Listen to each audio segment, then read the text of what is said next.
এবার নজর রাখবো কৃষ্ণনগর পুরসভা চত্বরের দিকে। তার কারণ, গন্ডগোলের ঘটনায় 4 জনকে গ্রেপ্তার করা হয়েছিল। কি কারণে গন্ডগোল? শুক্রবার পুরসভায় রীতিমতো ধুন্ধুমার পরিস্থিতি তৈরি হয়।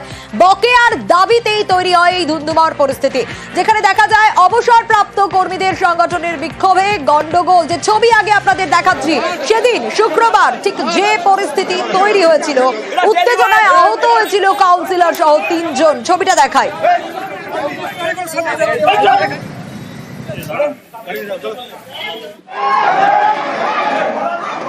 সেদিনকার ছবি আপনারা দেখছেন। আর শুক্রবার দুপক্ষের অশান্তিতে পুলিশের মাথা পর্যন্ত ফেটেছিল। গ্রেপ্তার করা হয়েছে দুপক্ষের 4 জনকে। আরো ডিটেইল আপডেট নেব এই বিষয়ে সমীরের কাছ থেকে। সমীর, গত শুক্রবার কৃষ্ণনগর পৌরসভার অবসরপ্রাপ্ত কর্মীরা বকেয়ার দাবিতে কৃষ্ণনগর পৌরসভা চত্বরে বিক্ষোভ দেখাচ্ছিলেন। ঠিক সেই সময় চেয়ারম্যান ঘনিষ্ঠ এবং তার অনুগামীরা তাদের উপর হামলা চালায় বলে অভিযোগ, এবং পাল্টা হামলা চালায় চেয়ারম্যানের বিক্ষুব্ধ গোষ্ঠী তৃণমূল কাউন্সিলররা। এবং এই ঘটনায় কিন্তু হাতাহাতিতে 5 জন আহত হন, 1 জন পুলিশ কর্মী সহ।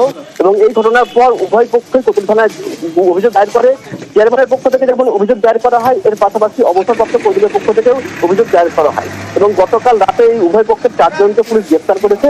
আজকে তাদের কৃষ্ণনগর আদালতে তোলা হয়েছে। তবে যারা মূল অভিযুক্ত তাদের কিন্তু এখনো পর্যন্ত পুলিশ গ্রেপ্তার করতে পারেনি। তবে এই নিয়ে কিন্তু প্রশ্ন উঠছে, যারা বহিরাগত এসেছিলেন সেই ঘটনার সময় তাদেরকে গ্রেপ্তার করা হলেও যারা মূল অভিযুক্ত, যে কাউন্সিলরদের মদতে এই ঘটনা ঘটেছে বা ছবি যাতে দেখা যাচ্ছে, তাদের কিন্তু এখনো পুলিশ গ্রেপ্তার করতে পারেনি। সোনিয়া, বেশ।